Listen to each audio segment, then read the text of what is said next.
everybody. Welcome to the first installment of Tales from the Longbox as a standalone show.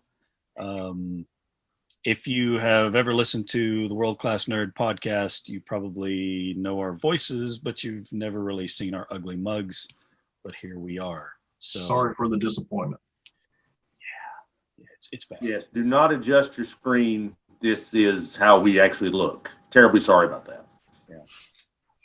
We don't have the CGI budget to fix the way we look, so I just have to. No, I actually asked my wife to do my makeup, and after she tried for 5 minutes, she's now sitting in the corner of the room, rocking herself, going, I don't have enough. I just don't have enough. Yeah, you got to have like the 20-gallon buckets full of makeup to do it. Yeah, with the roller pin application. Yeah. All right, so for this first installment, we're going to talk about some DC comics, but by way of introduction for those who have never listened to our shows before, I'm a lifelong DC fan with a little dalliance into the Marvel Comics universe. Paul he reads everything, doesn't matter who publishes it, Paul reads it, and that's just really all there is to say about that. Danny plays mostly in the Marvel universe, and we're not really going to try to convert him from that anymore. I'm not sure if anybody should be reading DC Comics, but but he's going to weigh in on some stuff today. So what we're going to talk about is the DC Future State. This is the kind of the first batch of Future State comics that have come out. Wonder Woman, the Superman of Metropolis, the next Batman, the Flash, and Harley Quinn. And we're experimenting with Danny here because Danny doesn't really have like a lot of experience with DC Comics. He's not weighed down with all the continuity that Paul and I are. Very little. I've read some, but yeah. Yeah, sort of generally. You've read enough to know the characters, but since this is kind of a new jumping off point, right. I really wanted to hear your take on these characters because I have mine, but mine is also clouded, shall we say, for the 20, 30, 35 years I've been reading DC Comics. So, but yours is a fresh take on these characters. So that's the point of it. I want you to get your input. Yeah, we thought it would be an interesting experiment because they do these refreshes and reboots, and part of their stated purpose is to make a good jumping in point for a new reader. But is that really true? And this may answer some of that. I know one comic that absolutely is not at all a good jumping on point for a new reader, but we'll get to that in a minute.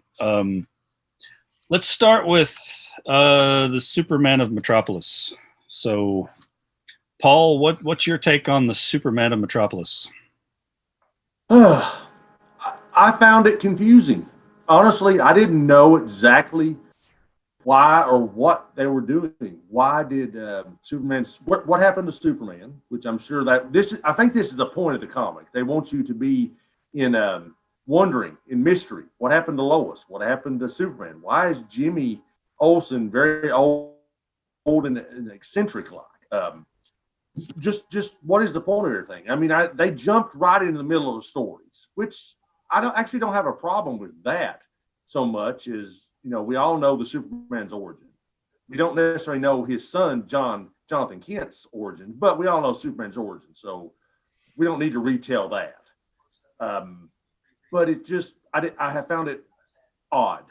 Just found it an odd comic. I didn't understand the motivation. I didn't understand why the villain was this big bulbous ball of mouths that come from the blasting of Brainiac's skin. I mean, why did they take his skin? Why? What? I mean, was this like did he convert to Judaism? Is this a moral type situation here? I mean, because the brain cell certainly was insert your word there. It was not just wasn't great. I'm a lifelong Superman fan. What? Not great. I agree. It was kind of odd. it seems like a strange thing to start off with instantly shrinking Metropolis into a bottle. Real.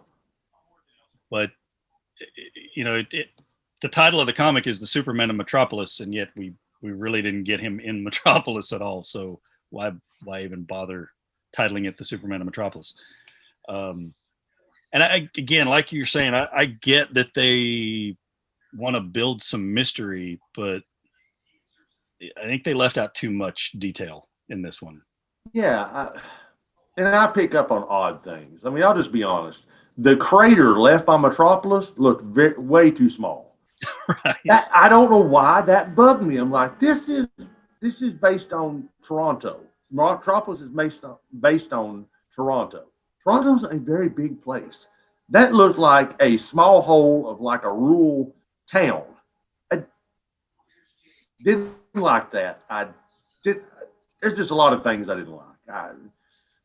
The Fortress of Solitude has its own airspace now. When did it become a sovereign nation? Yeah, not a good look to have Supergirl going against your young Superman, like right off the bat. I mean, I guess we've introduced a new element. Magic affects the Kryptonians. Kryptonite in its various shades and forms affect the Kryptonians, but this other, I'm gonna say element. I don't know what it was. I don't even remember what it was, but it just makes them pissy. I mean, it makes them agitated, aggravated. Ready to brawl. That used to just be a color of kryptonite. To make yeah. So amber kryptonite. Totally confused by that. All right, well, let's go to the guy who doesn't have a lot of experience with any of these characters. Danny, what do you think of the Superman of Metropolis? Yes, Danny. Well, what is your opinion? It is actually the one comic I haven't read of it yet. Son of a. I didn't realize there was one of the group you hadn't read, so that's. Yes. Well, that's what we start with. Perfect. The two I have not read. Just a heads up, you might want to tell us that before we have the show next time. That there's preparation. That sets us apart from the rest of the guys. And let's edit this whole thing out. That's okay. We'll stop where Paul stopped talking. I haven't read Superman, and I haven't read the Swamp Thing yet. The rest I have. We weren't really going to talk about Swamp Thing. Thank goodness, because I didn't want to read that one. Yeah, I don't think it was on my list that I specifically sent you that had the Superman of Metropolis on the list. But actually, Swamp. Okay, we don't talk about it, but I actually like the Swamp Thing. I don't know why. I guess it's like the character, honestly. Well, I mean, we probably will have time to talk about the Swamp Thing since if you and I have both read it, and we'll just ignore Danny. I didn't really like it when they were with Marvel. So, wait, what? Man Thing. Swamp Thing. No. Oh no, Man Thing was with Marvel. What? Man Thing was. Yes. Let's say this whole thing right. Right. Yeah. There's so much copying on Marvel's side of things. It's hard. Well, I expect it, right? Honestly, I don't know. Marvel historically has copied. DC like crazy, but now they're going back and forth. I don't even know who anymore. They both do it. Yeah. All right, so. Superman, Paul, you're not a fan of this first issue of Superman of Metropolis. I'm not a fan, but I'm not ready to give up on it. I mean, I'm going to keep reading these, but for a first issue, I wouldn't say it was strong out of the gate. Yeah, I agree. I actually liked some of the backup stories in this one better than I liked the actual. I agree. The Guardian story was good. It was solid. Yeah. Yeah, the Guardian story actually, gave an interesting flavor to the whole Bottle City aspect of it. Right. That was interesting. And I like that. Well, the same thing with Mr. Miracle. That he exhibited some powers I've never seen before. I mean, that's cool. They give the mother box and an interactive armor a little more depth. They've never done that before. I like that. Yeah, no, I think that's an interesting take on the character. Of course, Morrison's written him a few times with some of his different stuff, but both of the backup stories were pretty interesting. The Superman story, I mean, Superman, you got to nail that like right out of the gate, right? I mean, you got to grab people. Yeah, that's one of the big ones. But I'm also wondering if they're not trying to, and we may discuss this a little more later, if they're not trying to shift a little focus away from two of the big three and go to one of the big three. Yeah. Big three being Superman, Batman, and Wonder Woman. Yeah. I felt there was a shifting away from the focus on Superman and a shifting away from the focus on Batman a little bit and more on the Wonder Woman, which makes sense based on the way this whole reboot started. Right. Yeah. Coming out of death metal, it definitely, those guys, particularly Superman, has been the focal point of the crisis type events for DC in the past. And yeah, that they shifted the focus to Wonder Woman for sure. Speaking of Wonder Woman, let's just jump right into Yara Flor, the Wonder Woman of the DC Future State. Danny, what's your take on Yara Flor? And as a jumping in point, I knew some things of the old Wonder Woman, but this, I like that she has an attitude to her. And it comes off in a funny way. Mm-hmm. So there's no agendas. There's no, she has to act this way or she has to act that way. But it's just a good entertainment adventure. And I'm really wanting to see where this goes. I think this is a title that I'm going to keep reading. I liked it. Paul, what about you? I agree with Danny. I've never disliked Wonder Woman, but I would not say that she was the character that I went to first when I started reading comics. I mean, no particular reason why.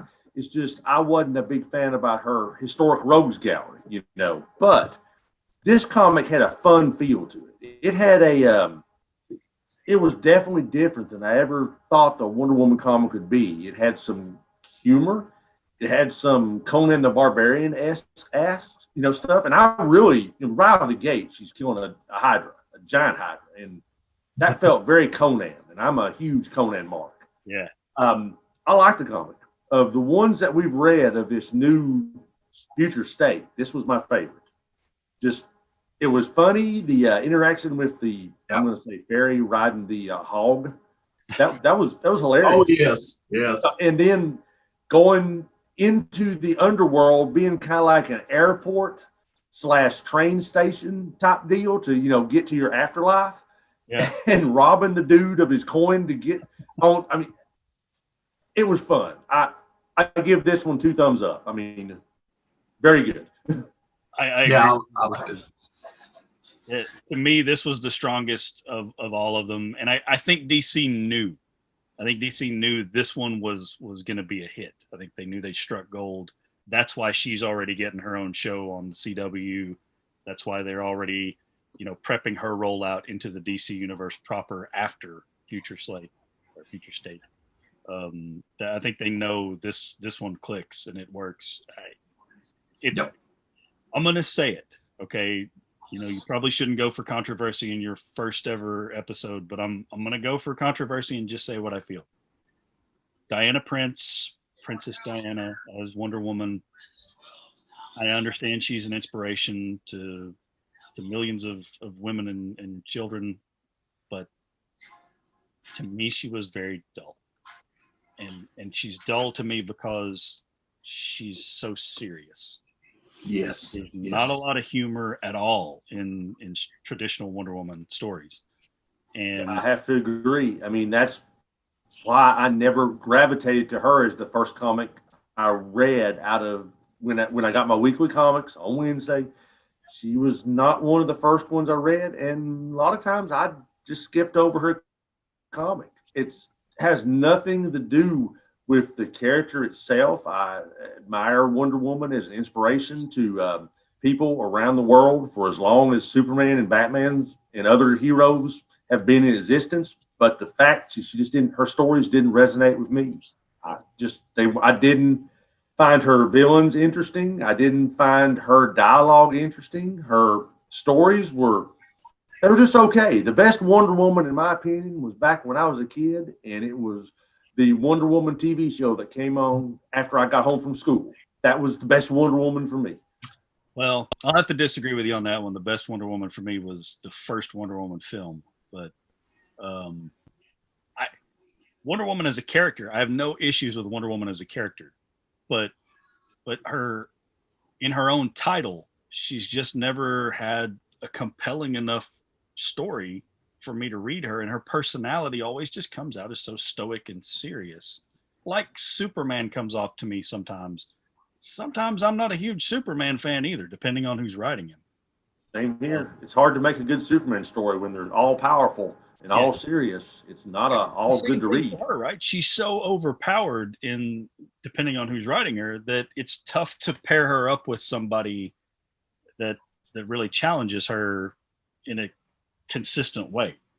So I don't know what the limits of Yara Flor's powers are. I don't even care at this point. Her personality is larger than life. Her story is engaging. I'm hooked already with issue 1, and am far more engaged with Yara Flor than I ever was with Princess Diana in a comic. And that's and I like the fact that it's like you said, the past Wonder Woman is just a very straight arrow, serious, and that's it. This is fun because she's a little damaged in a sense. She's frustrated. She gets frustrated when things don't go her way, and she takes it out on people. And I kind of like that look of her. Yeah, and I mean, look, it doesn't hurt that the art was beautiful. Yes, it was vibrant. It was just like everything about that comic was the perfect combination of elements. Like the writing was great, the art was great, the pacing of the comic was great, the colors. This one, I'm thoroughly impressed, and I wasn't expecting to be, but I'm thoroughly impressed by this one. Speaking of the overpowered elements, I think what they're doing with Superman, not Jonathan Kent, but Kal-El, I think they're setting him in like a cosmic role. Like he's going to be doing more space adventures than he is anything to do with Earth. I think that's an interesting experiment because, like you say, it's hard to find somebody to put up against Superman. But if you put him out in space, maybe things are a little different. Maybe you can put him up against some threats that aren't, the same old, so to speak. I like that idea too. A cosmic Superman. I mean, his power set leads him more to face extinction level cosmic events that are not necessarily extinction level to Earth. What about other planets? There's a history of a long history of alien races in the DC universe. Why not protect the outer galaxy along with the Green Lanterns and stuff instead of just Earth? Yeah, especially when you've got 685 Green Lanterns to protect Earth, right? You don't. Yeah, I mean, for real, there's 2 to 4 for every sector. Every sector. Him and Lois don't get out much. I mean, come on, take a date to Saturn. Take her out for something. Get her a meal. Got to put a little romance back in the marriage, Yeah. Well, before we get to the other member of the big three, let's talk about. Let's get the downer out of the way. The thing that I suspect is going to be an absolute fail in the open to new readers department. So let's start, Danny. Is the Flash at all a good jumping in point for a new reader? One word, no. Not at all. Too much of that history, too many Flashes for me to just jump into a character like that. I do not recommend any new reader to start with that one. I'm going to continue to read it just so maybe I can catch up with some things, and I hope that it gets better for me. But that's a hard one. That was really a hard one. Yeah.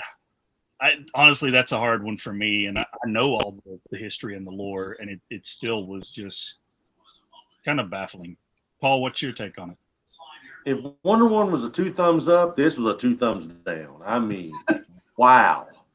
Just wow. I mean, Brian and I have had many off-camera conversations over the years about our favorite Flash being Wally West, because that's just kind of where I jumped on with the Flash. I mean, I knew Barry Allen, but pre-original Crisis, I dabbled in DC Universe or at the Crisis on Infinite Earths comic storyline, the original one from the 80s. That's where I really jumped on to DC. And the Flash, Barry Allen, he sacrificed himself for that storyline. So my Flash was Wally West. In the last 3 years, DC has done everything in their power to turn Wally West into a douchebag. I'm just a terrible character. Yes. And I even know the history of these characters, and I was confused. Slow Flash, no speed. Guy Garrett, he's afraid, just afraid of everything. Max Mercury's got insecurity issues. Come on, terrible run.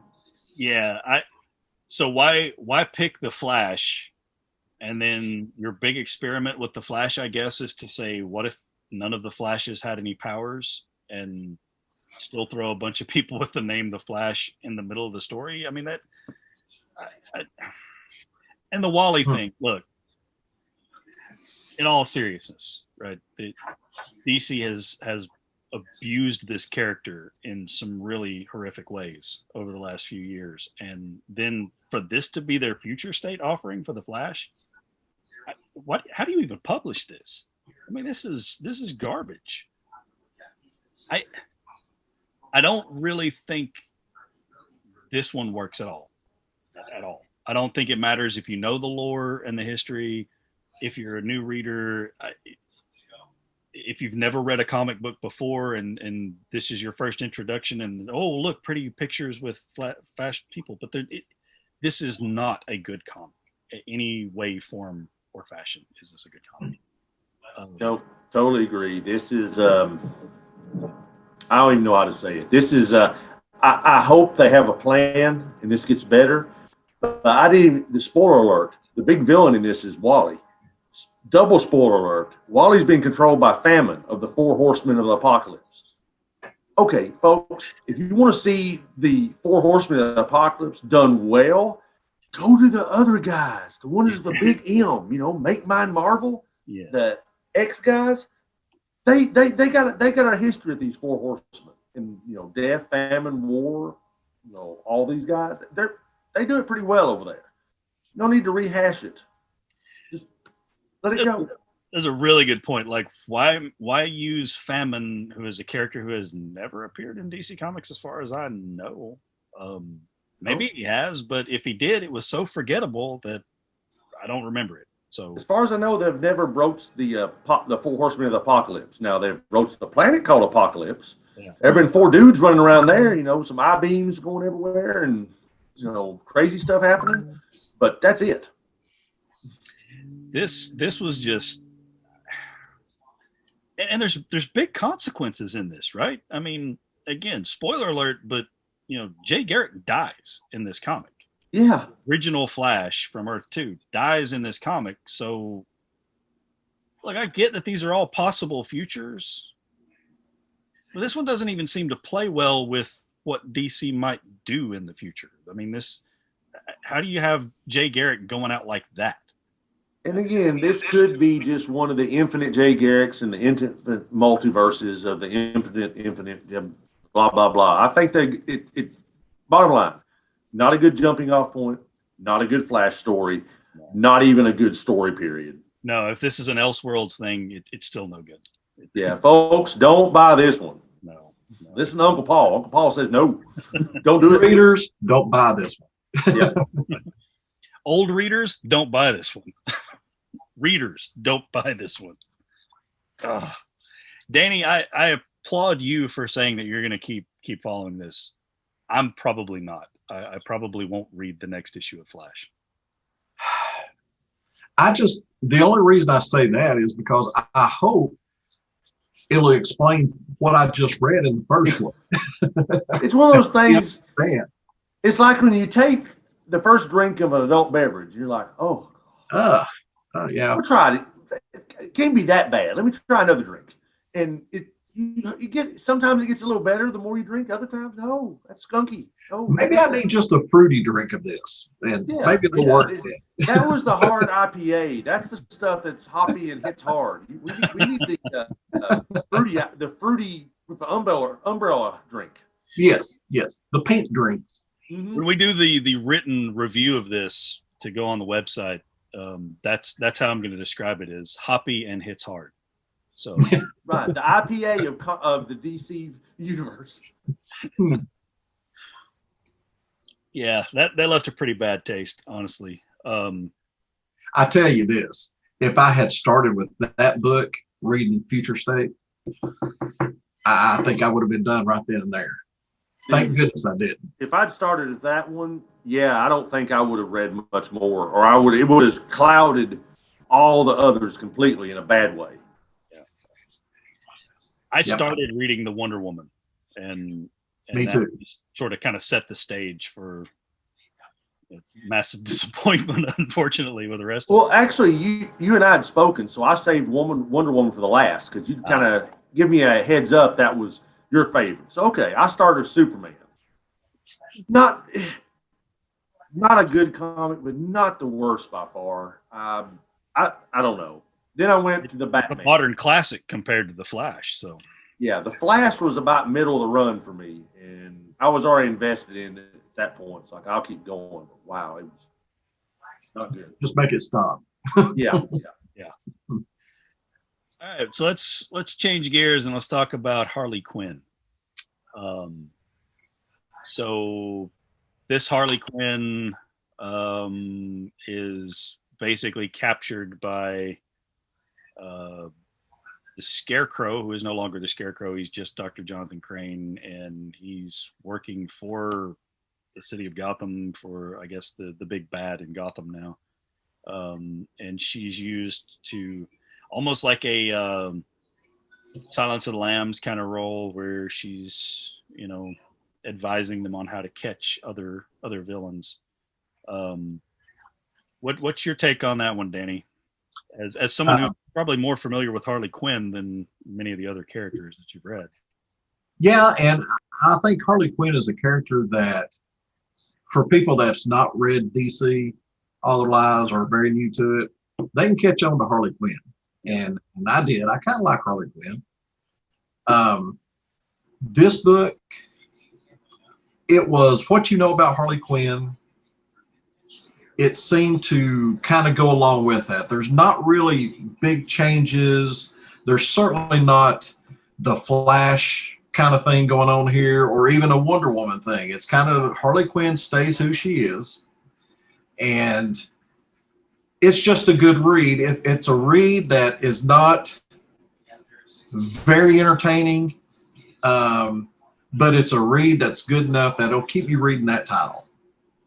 Because I'm curious, and they're setting her up for her to escape, because she's making all these deals with them, and they're just falling right into it, I think.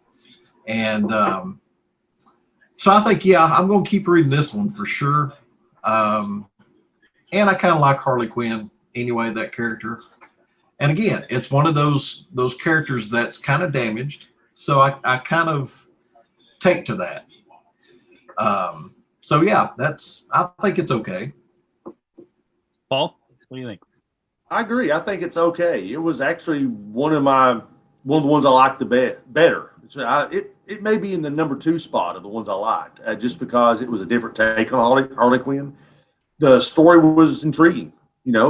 She wasn't a complete loony female Deadpool character that was just wacky, zany.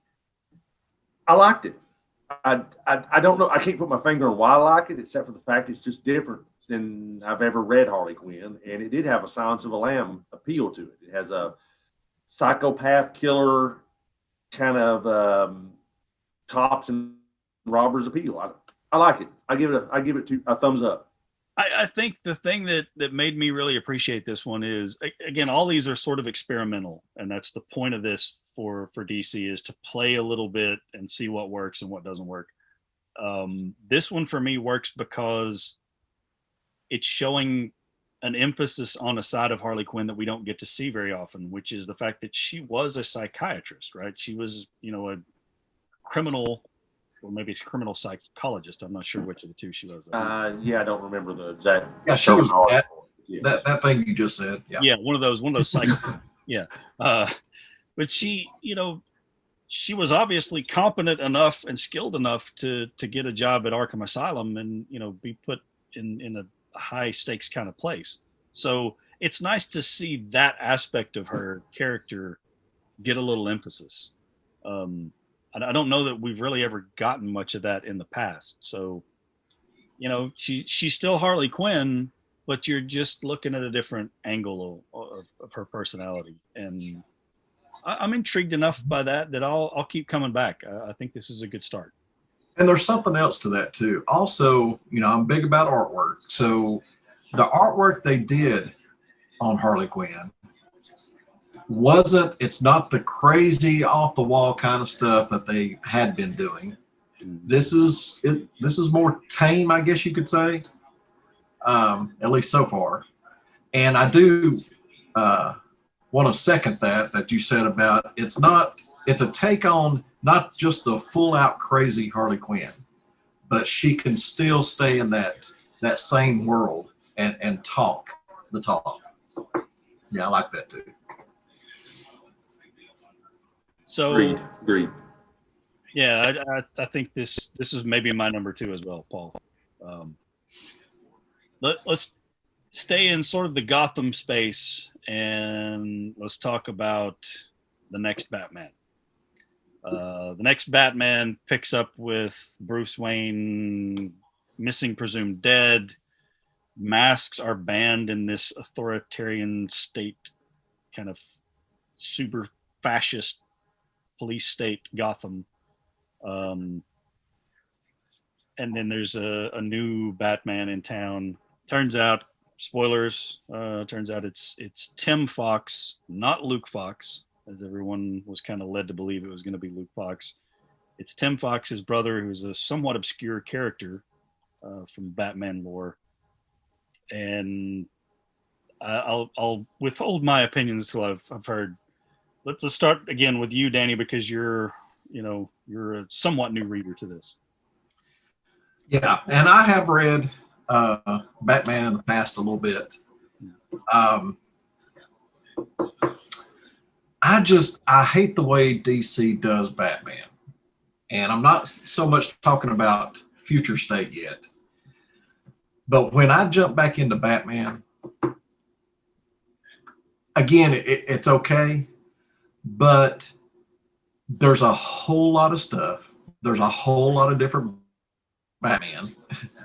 And it was hard for me a little bit to catch on to that.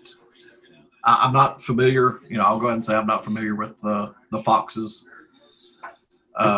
So I was a little clueless on all that. It was, however, enough that I caught on to kind of what was going on. So it's not like just a complete blank stare when I read this, like the Flash. This was better, and it does do enough to help with that. I'll keep reading that one. Paul, what's your take? I actually liked it. I mean, it's not the greatest of this run, but I liked it. It was not so much that it was a different Batman. I didn't really care who it was. It was the story for me was unique. How did it get to be such a dystopian society? Why are all the masks banned? What happened to Bane? Was there a Bane? There's a whole gang of Banes now? Where's the rest of the Bat family? What happened to Bruce Wayne? What happened to all this? I don't know. It led me to want to read more. It didn't lead me to be this, I've got to go out and get this, but I would definitely read this one more before I would the Flash. I would probably rank this one higher than the Superman too, just because I thought the story is more interesting. You know, there's a whole lot going on, and the two backup stories on this Batman was better than the two backup stories on the Superman. Not that they were bad, but these I really liked. I agree 100%. The only thing that is a negative for me about this Batman story is knowing that it's Tim Fox, and I really wish they drug the mystery out a little bit, right? I mean, that was a real opportunity to draw out the mystery for 3 or 4 issues. Of course, I know it's not going to go that long, so they went ahead and kind of sprang it on us.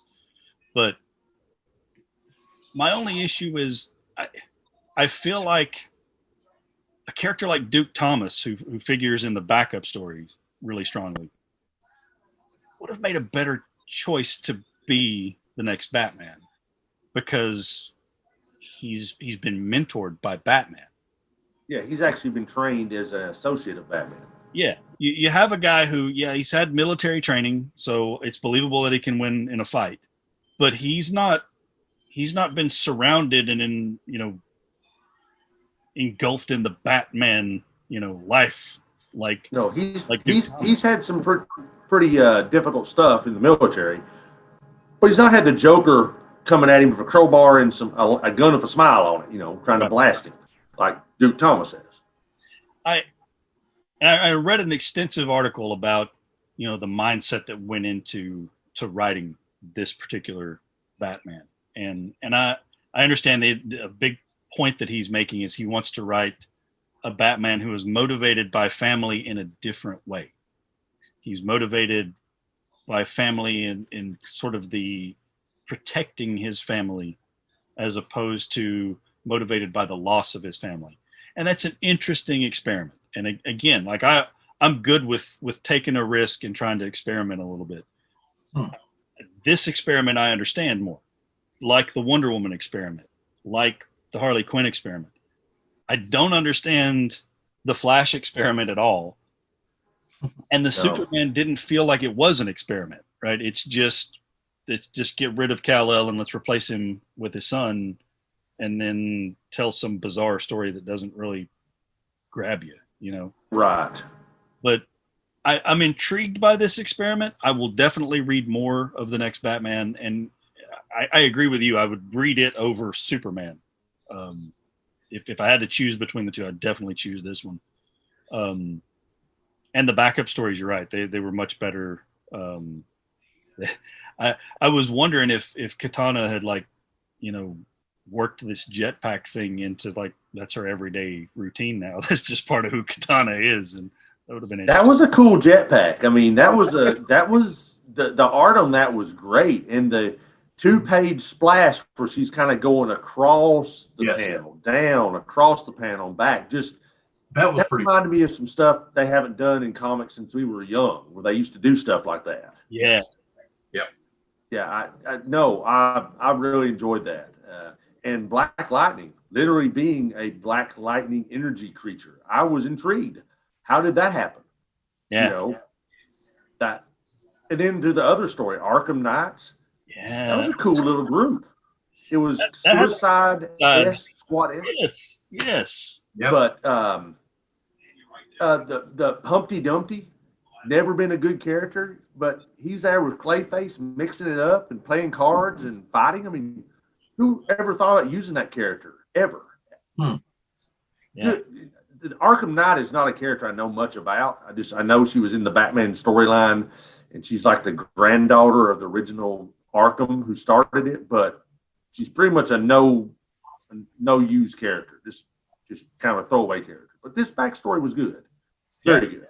Yeah, this is another one of those examples where taking a risk and just trying to throw something oddball out there sometimes can really work.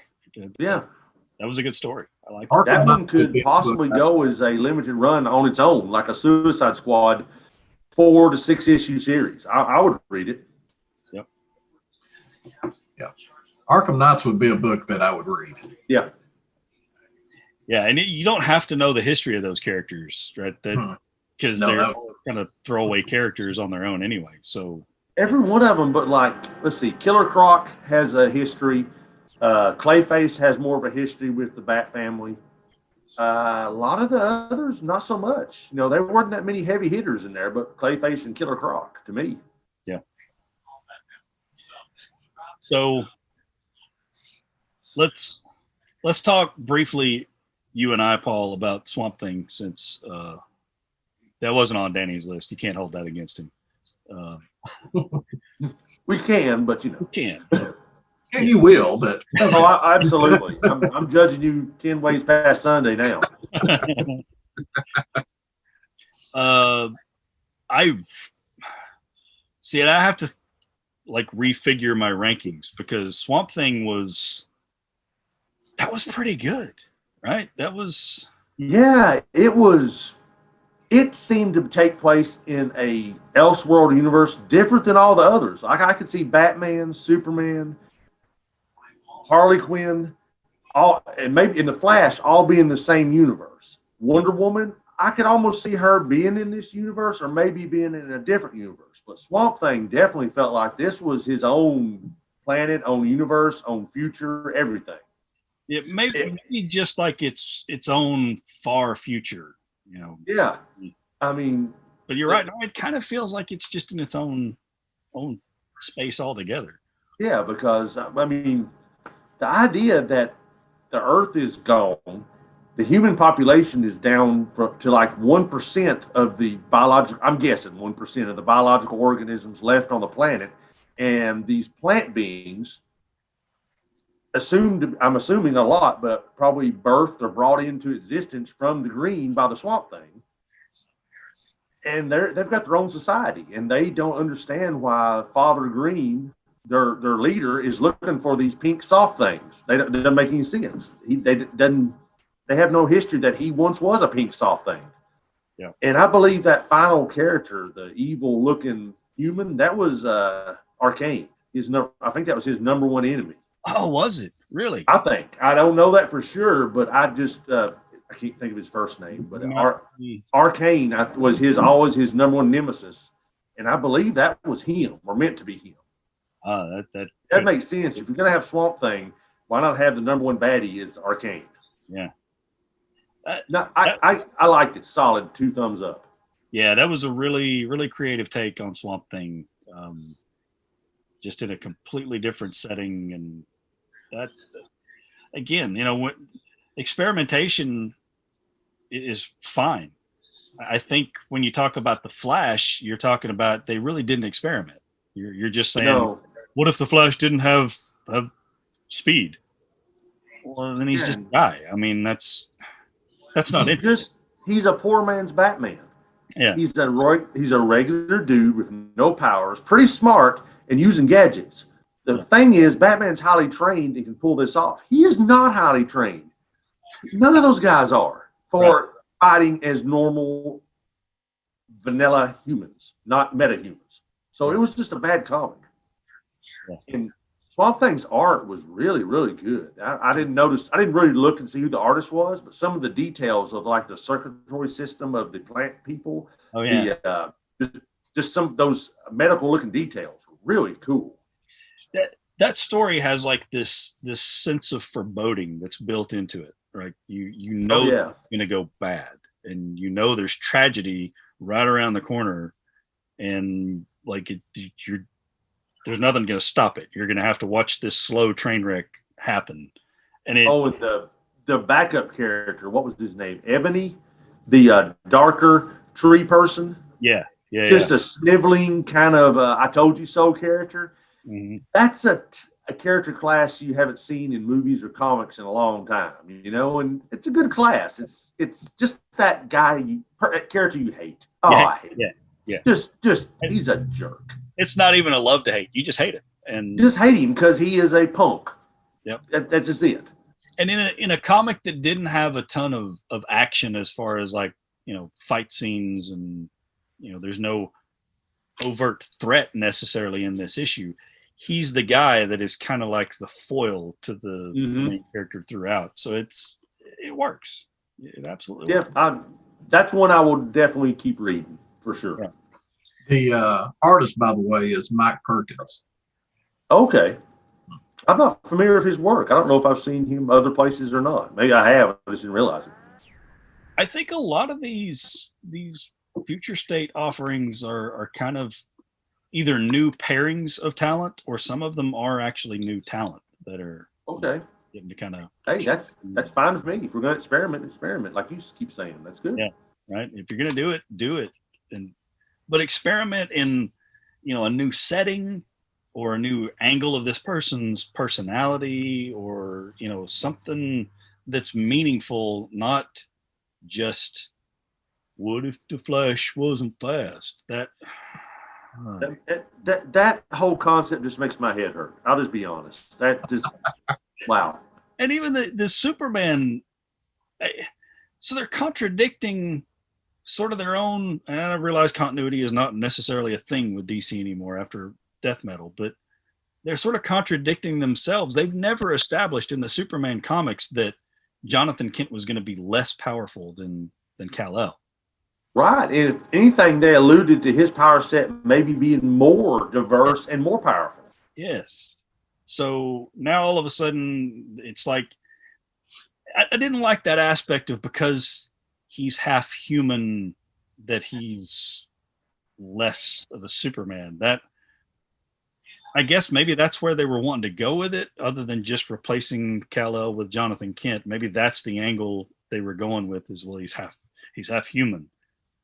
That doesn't play, right? I mean, Kal-El spent his whole life on Earth. He may be Kryptonian, but he's human. I mean, making that an issue just doesn't work for me. Lazy writing. Yeah. Or just that, if not lazy writing, they were instructed to do that by some upper management, that they're throwing things against the wall to see what sticks. Well, that one's not sticking. That's a pasta that's rolling right down the wall. Yeah. So if you had to rank them right now, Danny, I know you don't have a complete list, but how would you rank them? Top to bottom, I would say Wonder Woman first, Batman second, probably, well, the Flash last. Haven't read the Swamp Thing yet, so it's automatically above the Flash. I think you'll find it to be there. Yeah. Let's see, and you'd put Harley above the Flash, right? Barely, just barely. Harley would be, she might be third. Thanks. So Wonder Woman, Batman, Harley Quinn. Paul, what about you? I'm gonna go Wonder Woman number one. I have a list I'm gonna have to look at to make sure. Wonder Woman number one, absolutely. Then I'm gonna stick with Harley Quinn number two, because I just thought it was a unique story. Batman number three, but that's tough because Swamp Thing, I'll go with number four, but it could be either one. They could be interchangeable. 5 is Superman, and really bottom of the barrel is Flash. There's no. It's out of those, what, 1, 2, 3, 4, 5, 6. It's number 7.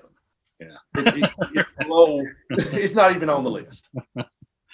Yeah. It's unanimous with Wonder Woman. Wonder Woman was number one, breakout character out of the group, breakout story. If they just went ahead and said, all right, look, after Future State is over, we're just going to go ahead and roll with her as Wonder Woman in an ongoing monthly series, I'd read it. I mean, just based on what I've seen so far, I would read it.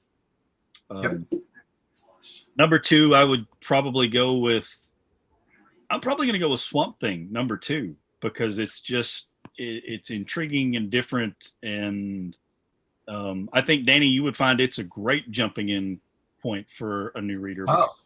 It's so alien at this point, none of us are familiar with this. No, you just have to know Swamp Thing is Swamp Thing. Yeah. I mean, that's it. You don't really have to know a lot of the history or anything. Or Man Thing. That's or Man Thing. So, Same thing, Marvel Boy. Same thing. If you've read Man Thing, you've read Swamp Thing. So it's fine. Yeah. I would go maybe with Batman #3, not solely based on the Batman story, but based on the strength of the backup stories in the Batman issue as well. I think that total comic from start to finish, I would rank third. I'd probably go with I don't know, maybe Harley Quinn, maybe fourth, then Superman fifth, and the Flash. Probably not sixth, probably about eighth. Yeah, keep knocking it down. It's just take it off the list for Pete's sake. It's just that's. I hope it gets better. I do. Maybe I'll read #2 just to see if it gets better. But the whole premise just is weak to begin with. I don't see how it can get better from here. I mean, if you have a chance to change a character pretty much any way you really want to, why do that? What they did. I mean, they did it with Wonder Woman, and it's great. Yeah. They completely changed Wonder Woman. We don't know anything about her new power set. We don't know anything about this new lady. Even her magic lasso looked different. It looked more like a bolo with a ball. Yeah. And that was fine. It was a good complete change. Yep. It all worked. No invisible jet, Pegasus. Yeah. It's almost like whoever the writer for the Flash was really actively hated the Flash. He wrote it as fact that he didn't or he hated the fans of the Flash or something. Yeah. He certainly hated Wally West. Yeah. Right? It basically, like, it feels like that whole thing is just a vehicle to crap on Wally West again, because you didn't really make any changes to the Flash. I mean, the whole point of the next Batman is to set up the next Batman, right? The whole point of the Wonder Woman is to set up a new Wonder Woman. The whole point of the Superman of Metropolis is it's Jonathan Kent now. Okay, Harley's still the same, but you're really exploring a different side of her personality. Mm-hmm. Swamp Thing, this may not even be the same Swamp Thing from the Earth that we've been reading from. Good point. They never said it was Alec Holland. Right. Never said that. The Flash is still freaking Barry Allen. Why? Why on earth is it vanilla, bland Barry Allen, and you're going to take all your frustrations out on Wally West and make him horrible again? That's the best you can do. I don't get it. I really don't. Not much imagination at all. No. So, Future State, I got to be honest, I wasn't excited to read Future State initially at all. DC has done so many reboots and resets and refreshes that, I don't really get super excited about those kind of events. But Paul and I have talked at length, and you and I have talked about this, in regards to how Marvel has done a better job of it than DC. DC creates all these legacy heroes, the people who were going to take over from the old people, and they're never there for very long. So, but they never kill anybody and just leave them dead. So you just have this ever-growing list of people who have been Batman, an ever-growing list of people who've been Green Lanterns, so that there's 967 Green Lanterns of Earth now. Nobody ever goes away. I hate when they do that. Yeah. I hate it in Marvel. I hate it in, of course, DC now. So this Marvel, they're a lot better at it. They are. I mean, yes, they have some legacy characters. Another moment. To me, they do a better job than DC. DC doesn't kill anybody, and they just keep adding on and on and on and on. They don't know what to do with the people they were creating, the characters. Yeah. Except just mash them all together in a big bowl and say, this is now the Batman family. This is now the Superman family. And they just keep adding to it. They never subtract. They just keep adding. And you would think there's a simple solution. You have infinite Earths there's multiverse in your whole, into the fabric of your universe. Why not just start segregating them onto Earths? That's how the whole thing started in the first place. The reason there were parallel Earths is because you abandoned your original Golden Age characters, made new ones in the 60s, and then when people asked why did they change, you said, "Oh, those guys are on Earth 2, and these guys are on Earth 1." I mean, Earth 1. DC to me is like they put all their characters in storage, and they create another planet, and we can call that a storage building. Yeah. Dump ones there, but they keep buying more and more and more. Well, So it would be fine if they just segregated them on an Earth and tucked them away for future use. But instead, they always end up mashing them all into the same Earth. So you started out with Earth 1 and Earth 2, but well, those got combined into one. And so now you have the Golden Age heroes and the Silver Age heroes mashed together. And then all these other legacy characters, instead of becoming people who inhabit a different parallel universe, just keep stacking on top of each other in this ever-growing list on one Earth of the 19 different people who've been Batman. And honestly, at some point, a good, honest criminal is not going to be able to make a living. I mean, there's 47 Batman, 52 Superman, 900 Green Lanterns on Earth. Dude just trying to get a Slurpee at 7-Eleven is going to get busted so hard. There's like 6 superheroes per capita, right? Like per person, there's 6 superheroes to every individual who doesn't have powers on Earth. It's ridiculous. You can't swing a dead squirrel girl without hitting a Batman.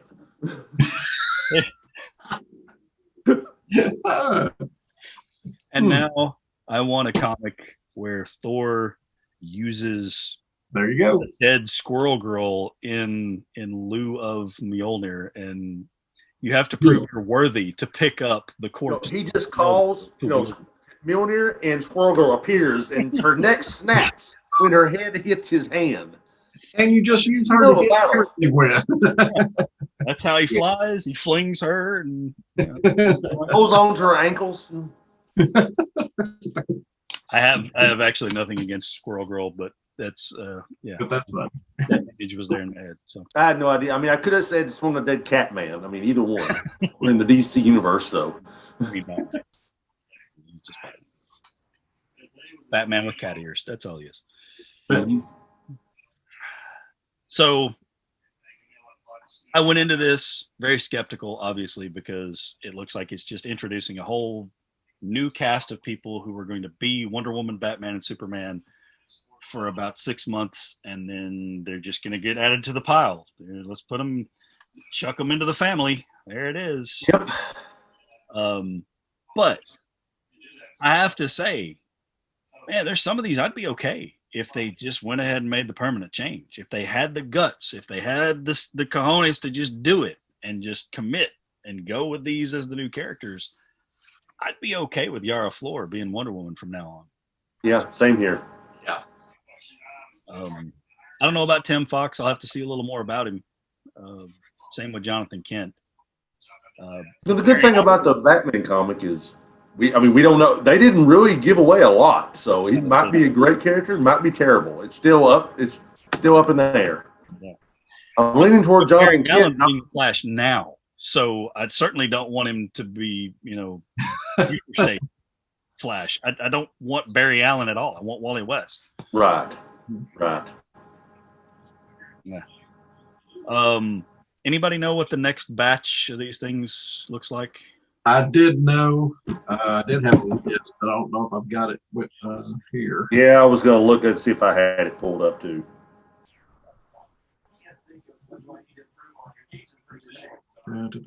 While these guys are looking at that, next installment of Tales from the Longbox, we're going to talk Marvel. We'll shift gears a little bit and we'll do some talking. Danny's ears have perked up. Yeah. We're gonna talk the King in Black and see kind of where everybody lands on that. In future installments, we will talk also some X-Men, catch up on where the X-Men are after the fallout from the X of Swords, and DC. I don't know. I guess we'll follow up maybe on some of the future state stuff, and then the Infinite Frontier will be wide open to us at some point. Also, I've got some Image comics that I want to talk about at some point in the future. I got to introduce you guys to those because It has been a while for me reading Image. yeah, Well, they still have Spawn and they still have Savage Dragon. And it's the same Spawn, I'm sure. Yeah. Which, I mean, I kind of like. One of my favorite artists was Todd McFarlane. there's some interesting stuff going on at Image. I never really thought I'd say that. I haven't really read any of their stuff regularly since the 90s, maybe, but maybe early 2000s. But there's some good stuff. There's some good stuff there. Danny, have you found anything yet? I'm still looking. It was here. Paul is waiting on carrier pigeons to come back with what's coming out next. Let me see. Let me see if I can find something.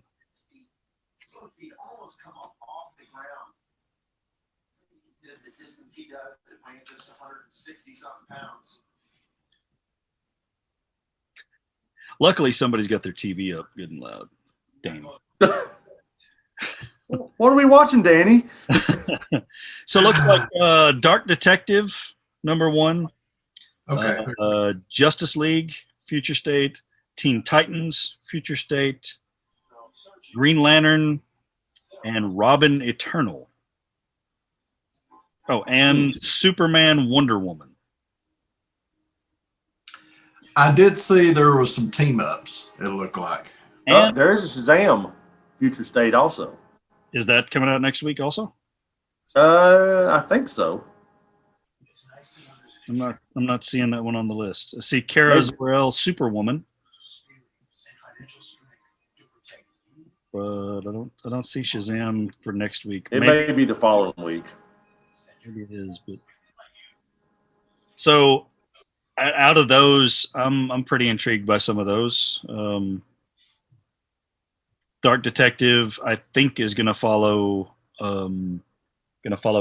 Bruce Wayne. Justice League, I guess, is going to team up most of these characters and a few new ones. So we'll have a lot of stuff to follow up on, maybe very quickly next week. We'll have maybe a short update call or something. So Yeah, I found the list. Yeah, I found a list also. Um, Catwoman. I didn't realize there was a Catwoman Future State coming out. Yeah, but that's going to be January 19th. The week of January 12th, you've got Dark Detective, Green Lantern, Justice League, Kara Zor-El, Superwoman, Robin Eternal, and Superman, Wonder Woman, and Teen Titans. Looks like the next batch up. that is exactly what I just said while you were reading on the list. We were researching. Short time listening to every little thing. There you go, folks. That's the thrilling 30 seconds where Danny repeated everything I just said.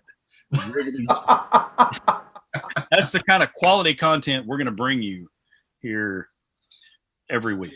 So Week in, week out. Hey, Repeating yourself. make sure you tell them about the quality content that you're going to. next Folks, week, it'd be funny if it wasn't true.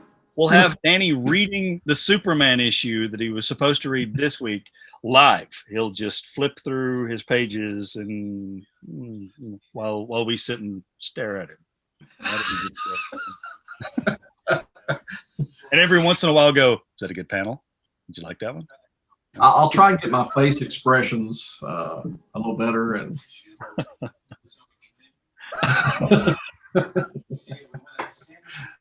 Perfect. All right, so plan for now is we'll do this once a week, and we'll talk in depth about some specific comic or crossover or whatever strikes our fancy, frankly. But we'll try to kind of split things up and do some rotations of Marvel and DC, sprinkle in a little bit of everything. This was just an interesting experiment. Paul and I had talked, at length about Future State, and we thought, Danny is like the test subject to see, does this do what it says it's going to do? Danny's like Mikey. Danny, if Mikey will eat it, anybody will. I'm not gonna say that's what I was thinking, but yeah, that's what I was thinking. We may have some additional content some point in the future. We may add, maybe a 30-minute episode here and there. We'll just kind of see how this goes. It's always fun to get together with these guys. We do have a website. I'll put all those pertinent details down in the description. We're gonna have a YouTube channel, so if you can see us, obviously it's going to be on the YouTube channel. If you're just listening to us on the podcast, well, lucky for you, you don't have to see our ugly mugs. Bravo. Bravo. Lucky. You love that. You chose wisely. Yes. So next week again, we'll look at the King in Black from Marvel Comics, and that'll be hitting into some Danny Wade territory there with some serious Spider-Man webs. Yeah, this is definitely in Danny's wheelhouse. Crazy stuff. Isn't it though? I've been reading all of it, and man, we'll talk more at length next week. But yeah, that's a bold storyline. Yeah, this will be a good one for me to jump into because I don't typically read a lot of Marvel, so other than the X-Men. So I can give you sort of an unbiased opinion of unbiased opinion. That's almost an oxymoron, isn't it? So And basically what you want to say is Spider-Man's the best ever. I would prefer if like Aunt May really played a big role in this and was maybe the hero of the whole thing. Right. I'm looking for the the Spider-Verse story of Spider-Man, where Aunt May has all the powers. Yeah. And, Starting to get a headache. So for those who aren't familiar with World Class Nerd and our previous conversations about comics, number one, Paul and I are huge critics of Grant Morrison for the most part, although Green Lantern surprisingly good. for the most part, but when you get obscure series like Doom Patrol, Morrison is good on Doom Patrol. Green Lantern, I'm continuing to read it. I like it. But generally speaking, I don't care for Morrison. But I found nuggets of goodness that he's put out. Danny, on the other hand, is the world's biggest Aunt May fan. He's somewhat like Spider-Man, but really Aunt May is the character who pulls it all together for him. You see, he's doing this, folks. La la la la la la la la la la. I've never met anyone who had as much hatred for a comic book character, maybe other than Dan Didio, who hates Wally West as much as Danny hates Aunt May. Danny has venom. I mean, literally spits venom about Aunt May. I would spit carnage on her if I could. I can't say much. No. My therapist has told me I've got to let it go, but I just can't. But luckily, you have friends who will keep poking your fingers in the wounds and making sure. Just why I have a therapist to begin with. All right, so hopefully next week when we talk about the King in Black, we can get some more ribbing in on Danny for Aunt May. I'm looking for it. Mm-hmm. Oh, there will be more ribbing. So, all right. So until next time, this is Brian. That is Danny. Say bye, Danny. Bye, Dennis. And Paul Davis, the devourer of all comics. stay classy. Stay classy, comic world. All right. This is the World Class Nerd Crew signing off from Tales from the Longbox.